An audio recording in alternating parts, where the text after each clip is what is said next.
Y bueno, está bueno que lo podamos hacer igual, podamos pensarnos. Y pensaba que compartir, les soy sincero, estuve peleando contra dos pasajes que quería compartir y bueno, ganó este, es el que les voy a compartir hoy porque son palabras de Jesús, en un momento muy especial, son las últimas palabras de Jesús. Están en Mateo, y si les digo la gran comisión, ¿qué piensan? A ver, sin abrir la Biblia, ¿eh? Si les digo la gran comisión, las últimas palabras de Jesús, ¿qué es lo primero que les viene a la mente? Ir por todo el mundo y hacer discípulos. Bien, buenísimo. Esa es la gran comisión, ¿verdad? ¿Sí? Pero está incompleta. Ahora les voy a mostrar por qué. Porque no es lo único que tenemos que hacer, ir y predicar. Ahora lo vamos a ver. Jesús estaba, después de haber estado 3 años con sus discípulos, estaba en un momento muy especial donde dice estas palabras, esta gran comisión que están en Mateo 28.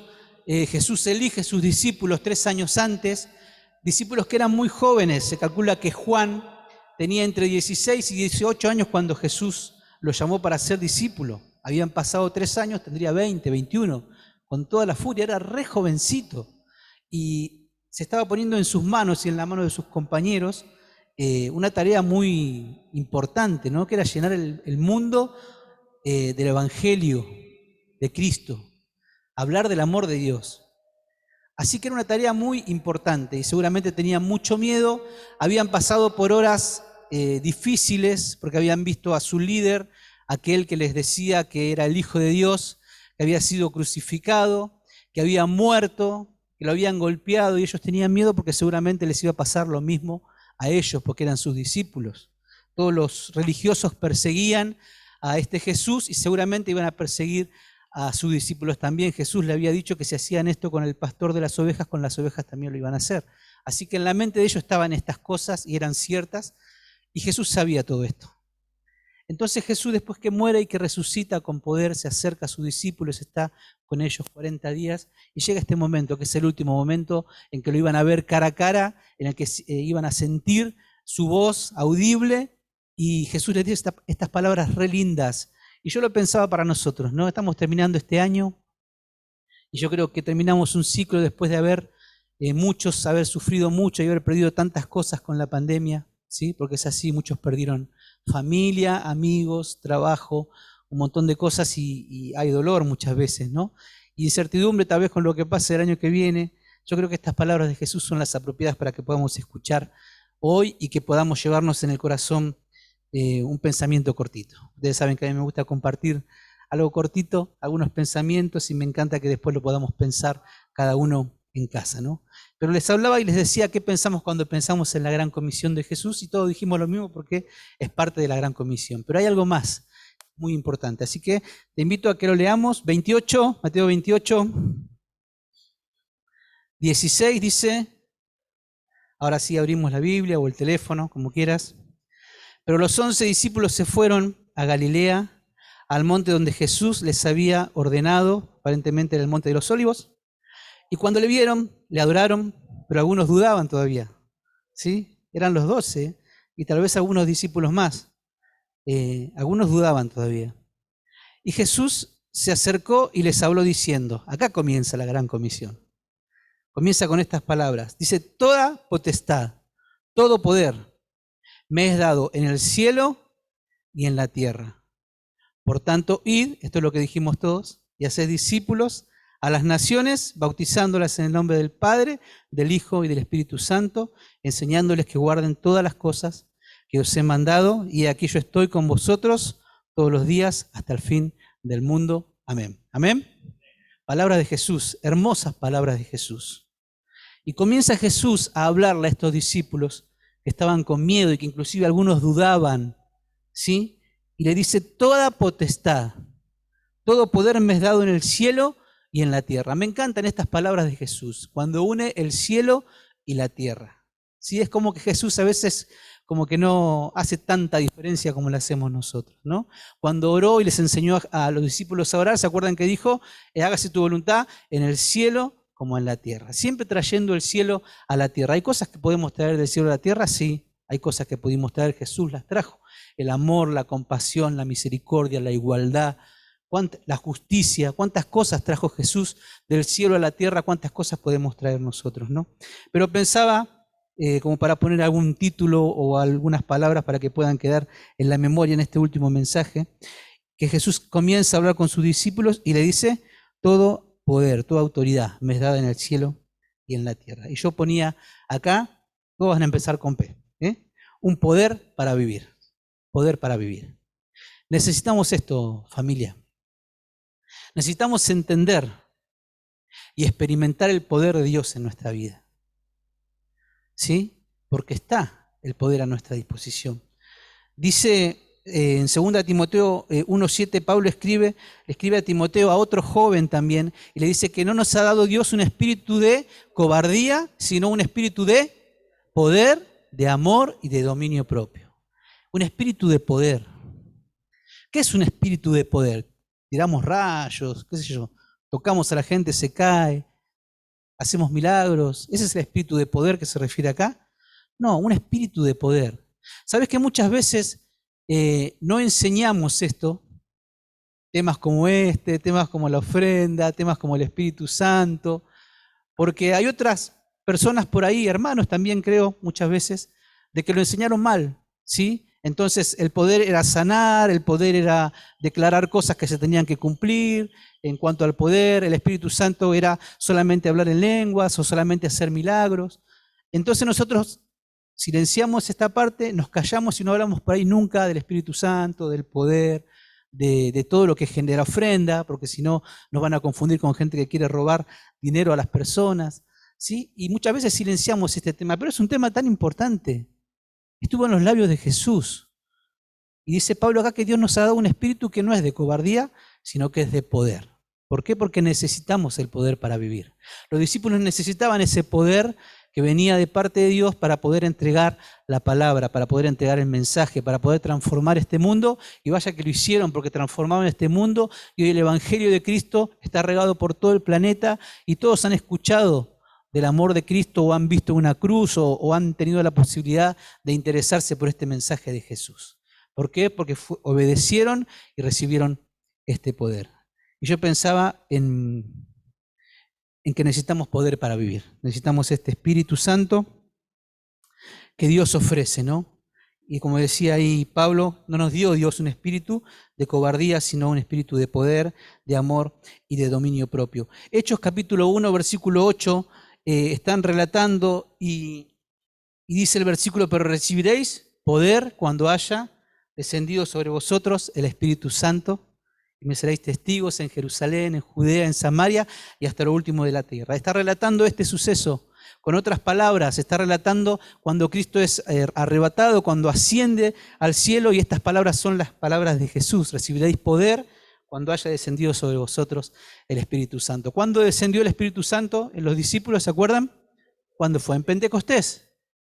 Un tiempo después, ¿sí? Que los discípulos estuvieron pensando tal vez, estaban todos reunidos, exactamente, y bueno, ahí aparecieron las lenguas, ¿no? Y aparece acá el don de lengua, empezaron a hablar en idiomas, había mucha gente, y un montón de personas se convirtieron y creyeron, y este mensaje fue entregado con poder de lo alto, ¿sí? ¿Por qué? Porque necesitaban el poder para poder vivir, Y sabés que yo pensaba en este poder, ¿no? Que se acerca.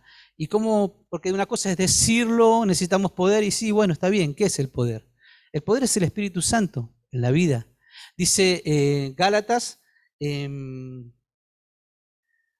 está en Gálatas, que este espíritu es amor, gozo, paz, paciencia, benignidad, fe, mansedumbre y templanza o dominio propio. Es este espíritu el que tenemos, este espíritu, el que Dios colocó en nosotros. Es un espíritu que necesitamos porque necesitamos ser pacientes con personas que son violentas contra nosotros. Necesitamos amarlas cuando no queremos amarlas o cuando nos cuesta amarlas. Sí, necesitamos tener dominio propio y ser dueños de nuestras decisiones y no funcionar como por instinto, como la gente dice. ¿Y qué crees? Si es el instinto que tengo. Necesitamos controlar nuestro carácter, ¿sí? Y es este poder que nos ayuda a poder vivir y a poder entregar la palabra de Dios. Y hay algo hermoso en Efesios capítulo 1, está hablando Pablo, y Pablo dice y ora para que aquellos que han creído en Cristo tengan la capacidad de poder entender. Y le pide a Dios que le ilumine el alma, el espíritu, para que puedan comprender cuál es la grandeza de Dios y cuál es la supereminente grandeza de su poder con el cual resucitó a Cristo de los muertos. Es tremenda esta figura. Pablo está diciendo acá, ¿saben qué? Yo oro para que ustedes puedan entender, puedan comprender, todos los que creyeron en Cristo puedan entender que este poder está a su disposición. Y no es cualquier poder, es el poder que levantó a Cristo de los muertos, es el que Dios utilizó para levantar a Cristo de los muertos. Y yo pensaba cuántos muertos tenemos que levantar en nuestra vida, ¿no? ¿Vieron que está la frase esa ahí que tengo un muerto, ahí que tengo que levantar una deuda, una cosa? Pero en nuestra vida, ¿cuántos muertos tenemos en nuestra vida con nuestro carácter, con nuestra manera de ser, en nuestra manera de pensar? ¿Sí? Que a veces hasta olor tienen ya de tanto tiempo que están muertos ahí que no los queremos tocar. Necesitamos el poder de Dios y este poder está a nuestra disposición. Está a tu disposición y está a mi disposición. Es un poder que no tiene el mundo, porque es un poder que está con el Espíritu Santo.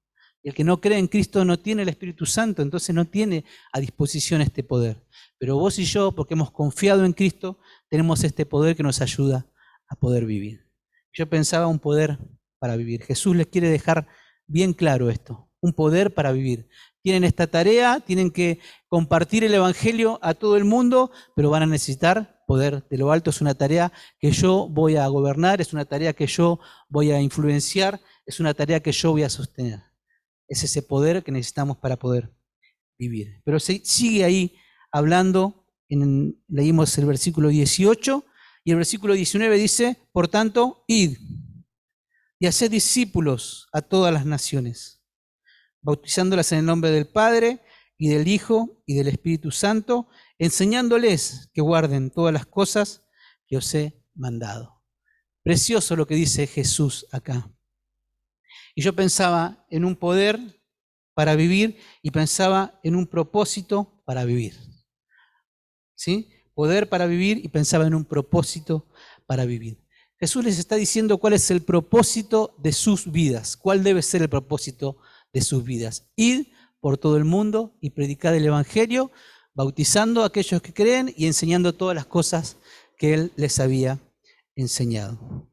En ese momento el bautismo era una señal, hoy también es una señal de algo que sucede dentro y que uno quiere expresar. Era una costumbre que había en esa época y para los cristianos de esa época bautizarse era ser muy jugado, ¿sí? Era decir, yo me identifico con el cristianismo y automáticamente era ponerse una cruz en la espalda y saber que en cualquier momento los podían atrapar, que los podían perseguir, que los podían meter en la cárcel, que los podían matar, ¿sí? Entonces,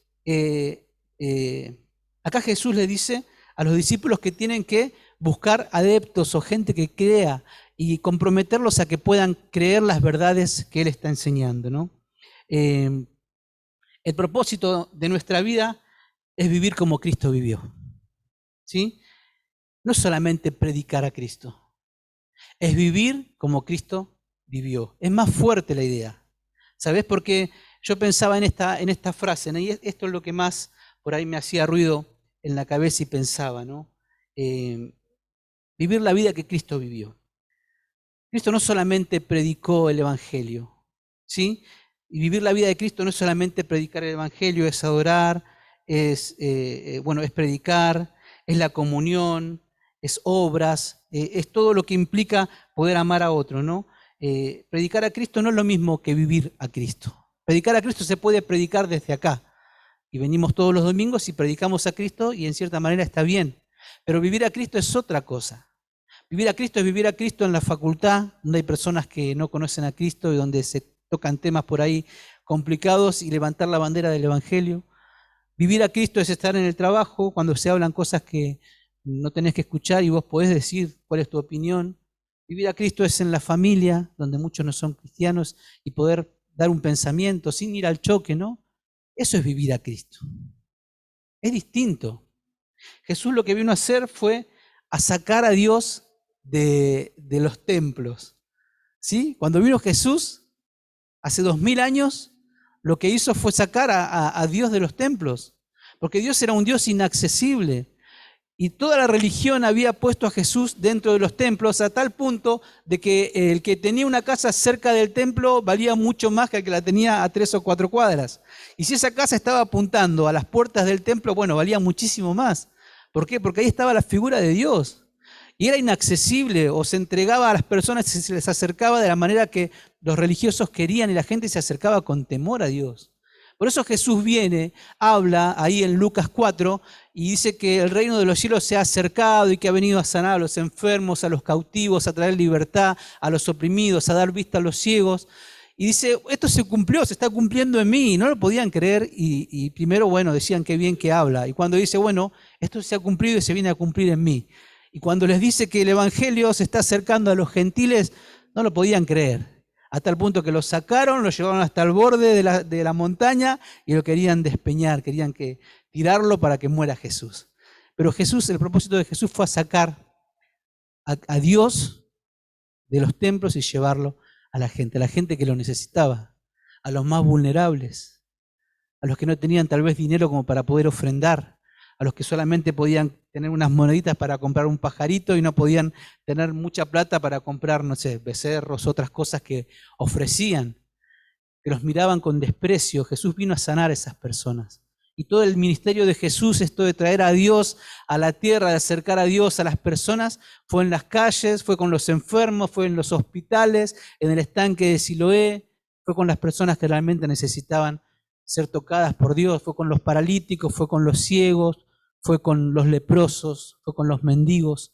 Jesús se acercó a esas personas. ¿Por qué? Porque trajo el reino de Dios a las personas. ¿Sí? Los religiosos de la época encerraron a Dios en los templos. Y bueno, 2000 años más ahora nos podemos quedar tranquilos que nosotros volvimos a hacer lo mismo. Lo encerramos a Dios, porque hay que cuidarlo a Dios, ¿sí? Y hay que limpiar donde está Dios, y hay que, no sé, pasarle blén si tenés una cruz. Eso hizo la religión. Es tremendo lo que logró el diablo también, ¿no? Queriendo cuidar, nos fuimos cada vez cerrando más, y estoy hablando de 2000 años de historia, no hablo por ahí solamente del presente, ¿no? Nos fuimos encerrando cada vez más y cuidando a Dios porque no vaya a ser cosa que está en la calle y le pase algo. Sí, nos fuimos cerrando, y la religión lo que hizo fue lograr lo mismo, que lo contrario de lo que Jesús quería hacer. ¿Sí? Gracias a Dios, ha iluminado nuestras vidas hace bastante tiempo y estamos en un cambio muy lindo, ¿no? El cierre de las actividades que se hicieron de la fundación fue hermoso, había un montón de personas que jamás habían pisado un lugar donde se predica el evangelio, un montón de vidas que están siendo tocadas porque son vidas que necesitan, ¿no? Gracias a Dios lo pudimos entender, pero la religión lo que ha hecho es encerrar nuevamente a Dios en una habitación en 4 paredes y hacer que por ahí la gente no se acerque. Hablábamos con Sandrita, hay un sábado acá a la mañana estaba limpiando, Sandra siempre tiene tan limpio este lugar, y hablábamos un poquito de esto, ¿no? Y Sandra me decía, yo no sé por qué antes de conocer a Cristo yo no venía a la iglesia. Trato de acordarme, pero no me acuerdo, porque me invitaban, dice, ¿cuál era la excusa? ¿Qué es lo que pasaba? Y hablábamos un poquito de esto. Pero bueno, es esto, ¿no? Es porque también se cambió el mensaje. Cuando nosotros invitamos a las personas para que vengan acá, vengan. Estamos haciendo lo contrario a lo que Jesús nos dijo. Es ir y predicar. Nosotros estamos diciendo vengan y escuchen, ¿no? Y no es un tema de lugar en sí, porque está bueno, es necesario, este lugar está perfecto, y son necesarios todos los lugares donde hay comunidades de fe que se acercan a Jesús. Pero el tema está cuando se cambia la responsabilidad. Porque si vos decís vengan y escuchen, estás poniendo la responsabilidad en Él, en el que está necesitando, en el que tiene la necesidad de Dios. Y por ahí no puede, porque la Biblia dice que están en oscuridad, como estábamos nosotros. El mundo vive en oscuridad y todo el tiempo está esa oscuridad quemándole la cabeza, comiéndole el coco, y cuando vos tal vez invitás, ¿y a qué voy a ir? Porque tienen esa imagen tal vez de la religión o de personas que dicen ser cristianos y han hecho cosas malas y por ahí no quieren venir. Pero estamos no cambiando el lugar, sino la responsabilidad. No es responsabilidad de Él venir, es responsabilidad nuestra ir a predicar. Así lo planteó Jesús. Pero la religión, y muchas veces nosotros con nuestra manera de ser, cambiamos esto, ¿no? Así que yo te invito a que pensemos esto y que lo reflexionemos agradecerle a Dios, porque en este tiempo, en estos 2 años de pandemia, Dios estuvo bendiciendo y estuvo limpiando y sanando nuestra mente en un montón de aspectos en cuanto a esto, ¿no? Y pudimos ir a predicar y el púlpito no fue ni un púlpito de madera ni de vidrio, sino que fue una olla popular, fue una bandeja con comida, fue una ofrenda para alguien que necesitaba, fue unas zapatillas para algún chico que no tenía, fue enseñarles a leer, a escribir a los chicos. Ese fue el testimonio, ese fue el mensaje que pudimos dar. Por eso digo que no es lo mismo predicar a Cristo que vivir a Cristo, ¿sí? Fue enseñarles a tejer a una mamá que tal vez con eso puede juntar unas moneditas como para poder vivir, ¿sí? Eso es vivir a Cristo. Y esto es precioso, lo que Dios ha estado logrando, ¿no? Yo estoy muy feliz por lo que ha sucedido y lo que está sucediendo en el Amparo. Darle recursos a las personas, a los que creen en Cristo, y ver al ser humano de una manera integral, espíritu, alma y cuerpo. No solamente necesita un mensaje que salve su alma, que sane su alma, sino también algo que lo ayude a poder vivir. El alma, los afectos y el cuerpo también necesita para poder vivir. Me encantó ver el cierre y bueno, que me corten el pelo, tuve un corte de pelo gratis, pero ver chicos que están ya pensando que tal vez su herramienta de trabajo como para poder juntar dinero va a ser la peluquería, y salió desde acá. No fue tanto, y si no pudiste venir, te cuento que no era tanto hablar a los chicos todo el tiempo de Cristo, del Evangelio, sino era mostrarles el amor de Cristo. Y sí se conversaba, y sí se daban tal vez algunos devocionales, pero los chicos quedaron enamorados de Seba, de Cevita, porque eran personas que mostraban a Dios con amor. Y con un desinterés total estaban enseñándoles a tener herramientas para poder vivir. Sí, ellos estaban viviendo a Cristo. Estaban siendo misericordiosos, estaban entregando sin recibir nada a cambio, al contrario, sino dando de sí tiempo, dinero, descanso. ¿Sí? Eso es el Evangelio. Y lo mismo con todos los demás talleres. Sentarte con un nene, enseñarle a poner su nombre, porque en su casa ni siquiera tiene un lugar, o tal vez su mamá o su papá no saben escribir. Eso es vivir a Cristo, es traer un poco de justicia, de dignidad a la vida de las personas y traer el Evangelio. Pero bueno, familia, yo le agradezco a Dios porque tenemos esta mirada tan de acercarnos al otro, tan de compartir la palabra, tan de compartir lo que tenemos con el otro que realmente lo necesita, ¿no?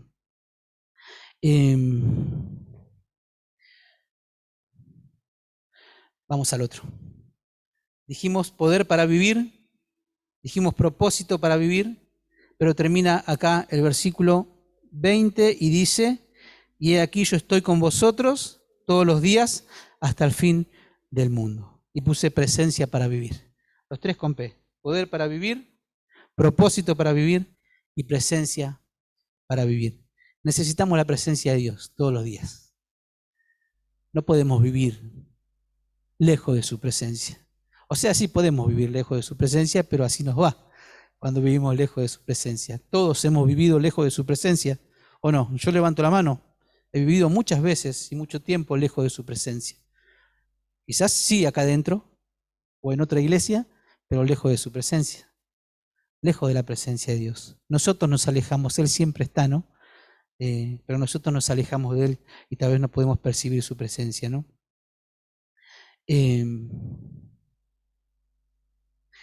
Saben que a veces tenemos una frase que está mal, ¿no? Y decimos, bueno, voy a pedir a Dios que me ayude porque tengo que rendir este examen. Y termina el examen y aprobamos y decimos, bueno, gracias porque Dios fue bueno y estuvo conmigo. Y necesito curarme de algo, me siento mal, y bueno, voy a pedirle a Dios para que Dios esté conmigo y pueda acompañarme. Y nos curamos y agradecemos, gracias a Dios porque eres bueno, porque estuvo tu presencia conmigo, me estuvo acompañando, me sentí. Y así, cualquier cosa que nos pasa, cualquier situación, es como que si sale bien es porque estuvo Dios.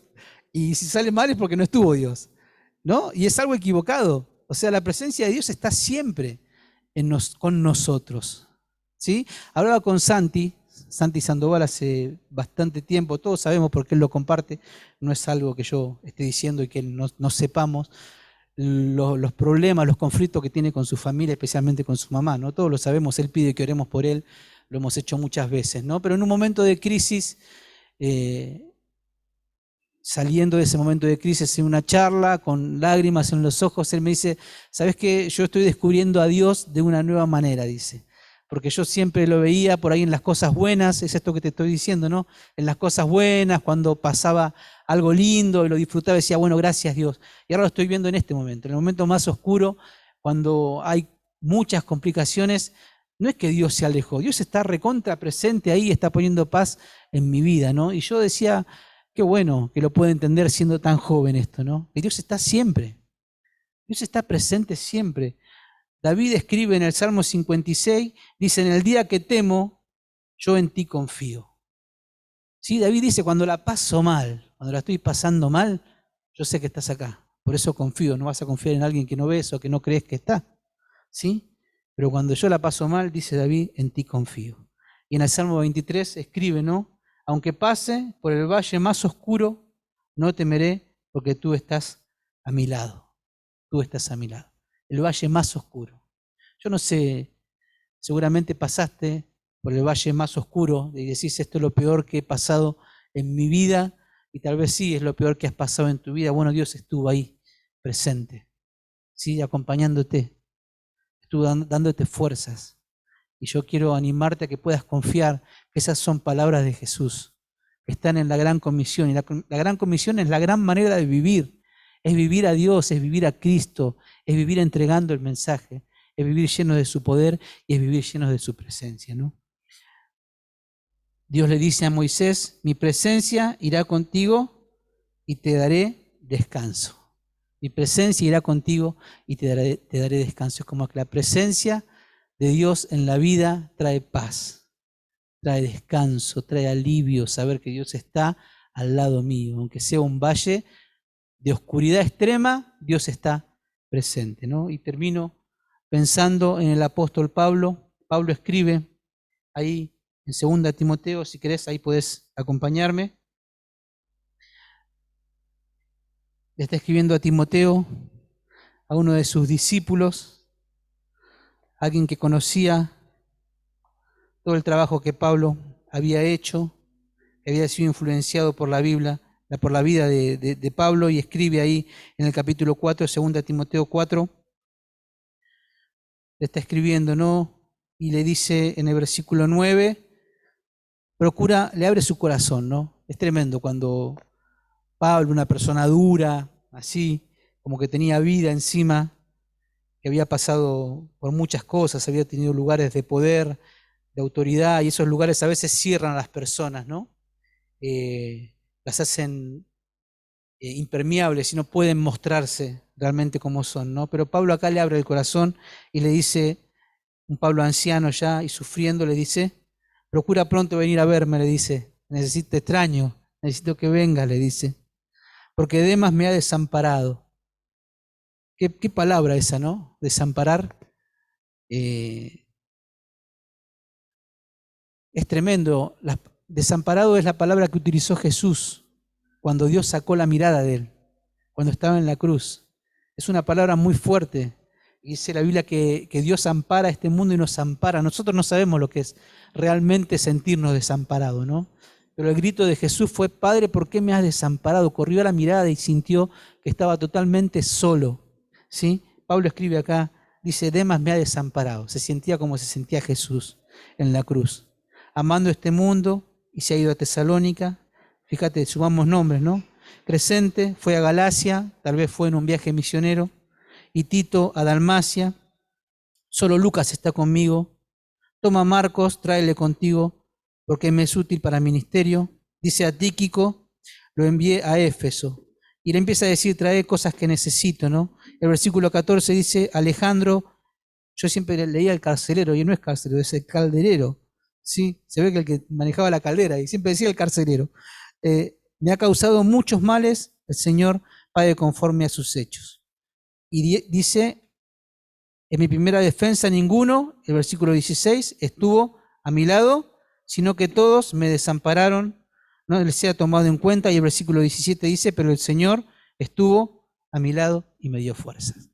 Es tremendo, ¿no? Este hombre, la claridad que tenía, siendo golpeado tal vez por este calderero, tal vez sufriendo hambre, tal vez sufriendo calor, las cadenas en sus muñecas que tal vez lo lastimaban y encima tal vez lo latigaban y lo castigaban. Y muchos se habían ido y lo habían dejado solo. Dice, pero Dios no me dejó solo. ¿Sí? Dios está conmigo y me dio fuerza. Así que yo te animo a que puedas recibir este mensaje que Dios ha colocado en mi mente y en mi corazón, lo puedas recibir de parte de Dios y que pueda ser un estímulo para poder pensar este año que viene, ¿sí? Pensar en el poder de Dios que está a nuestra disposición para la vida, en el propósito de nuestra vida y en la presencia de Dios como para poder vivir. Eso está a nuestro alcance porque somos hijos amados. Dios nos ama tremendamente, nos ha dado la bendición de poder tener todas estas cosas en Él. Y te animo a que podamos vivir a Cristo, seguir viviendo a Cristo en cada cosa que hacemos, en cada cosa que encaramos, podamos pensar que estamos siendo testimonios del amor de Dios a las personas. ¿Sí? Compartamos en esta Navidad con personas que no tienen, llamemos, si hubo alguna pelea o algo, da el primer paso para pedir perdón o como para ayudar. Entregar ahí ese orgullo tal vez que muchas veces está, y en esta fecha que sea una oportunidad como para poder vivir a Cristo y mostrar el amor de Dios. Confiemos en su presencia, que siempre llena nuestra vida, y descansemos, que su poder está a nuestra disposición. Así que bueno, esto es lo que quería compartir. Oramos y terminamos este tiempo, y después vamos a poner los ravioles, porque si no, nos vamos a comer muy tarde. ¿Sí? Oramos. Padre, gracias por este tiempo que pudimos tener. Los adolescentes, Señor, recibieron su clase y la palabra que tenías para ellos. Muchas gracias, Señor, porque pudieron recibir este mensaje que viene del cielo. Los nenes están en su clase, Señor, y también recibieron su mensaje de acuerdo a lo que pueden entender, Señor, y nosotros te agradecemos porque pudimos abrir tu palabra y ser instruidos en ella, Señor, y poder verte tan amoroso, tan bueno con nosotros y dándonos todas las herramientas que necesitamos para poder vivir, Padre. Confiamos que ese poder está a nuestra disposición, lo pedimos, Señor, lo reclamamos en el Espíritu para que nos ayudes a poder verlo y a ser capaces de entender, Señor, cuál es la grandeza de tu poder. Gracias por tu presencia en nuestra vida, ayúdanos a poder vivir a Cristo en esta semana y en este año, Señor, poder vivir a Cristo y que su presencia esté en nosotros. En nombre de Cristo Jesús, amén. Bueno, familia, sí, sí.